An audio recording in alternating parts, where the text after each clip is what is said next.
Bismillahirrahmanirrahim. Di hikam itu terkenal kata-kata manusia itu siapa? Manusia itu mangkanat mahasinuhu masawiyah fakai falatakunu masawihi masawiyah. Manusia itu orang ketika baik saja salah, apalagi pas salah.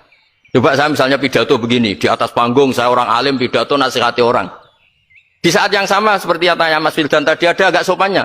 Di situ ada mungkin orang yang lebih sepuh timbang saya. Masa lebih muda kok di atas? Yang di bawah lebih tua? Ada tidak sopannya? Mau nggak pidato disuruh, mau di atas disuruh, nggak sopan sama yang.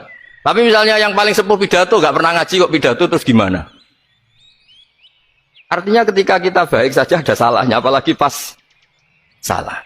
Sebab itu ajaran Rasulullah itu suruh berdoa Rabbana dzolamna anfusana. Sebelum minta itu merasa ya Allah kita ini mendolimi diri kita sendiri. Karena dalam pilihan-pilihan itu pasti ada salahnya. Coba misalnya Anda bangun masjid habis 2 miliar. Yang harusnya 1 miliar sudah jadi. Terus nanti suatu saat ketemu Allah ditanya. Itu ada orang miskin, fakir miskin, yatim. Andai kan kamu sumbang 1 miliar itu sejahtera semua. Gara-gara kamu bangun masjid terlalu mewah. Ya tapi kadang-kadang orang kebaikannya itu orientasinya bangun masjid, gak tertarik nyumbang fakir. Saat itu cara berpikir gitu mau apa?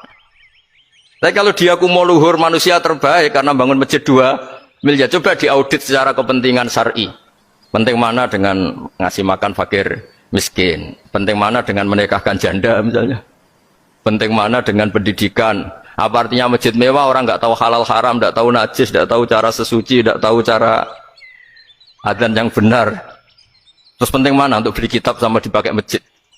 Apa artinya beli kitab apa tapi nggak makan? Penting mana makan sama beli kitab? Ada auditnya. Makanya manusia itu ketika baik pun disuruh istighfar, apalagi ketika salah. Nah dengan perasaan seperti itu kebencian pada orang lain luluh karena potensi baik pada orang lain ternyata tinggi dan potensi salah ke kita juga tinggi. Nah dilatih gitu. Jadi di Ihya itu ada kitab tawaduk. Kitab tawaduk itu dilatih. Ketemu orang tua. Huwa aksaru ibadatan. Dia mesti ibadahnya lebih banyak karena lebih tua timbang saya. Pasti sholatnya lebih lama timbang saya. Ketika Anda sudah tua melihat anak-anak, huwa aqallu minni maksiatan. Mesti maksiatnya tidak banyak karena masih kecil. Terus ketika melihat orang fasik maksiat, la'allahu yatubu alaih fa innahu tawwabur rahim. Mungkin Allah memberi tobat, bisa saja. Umar itu ingin bunuh Nabi, tapi Allah memberi tobat. Yang sowan kiai saja tidak mesti dapat tobat. Umar ingin bunuh Nabi, tapi Allah memberi tobat. Akhirnya ya tobat jadi Islam yang baik. Dalam sejarah Wali Songo, Kalijogo sowan Sunan Bonang itu ingin garong, tapi malah jadi muridnya jadi wali. Kalau Allah sudah menghendaki tidak ada ya.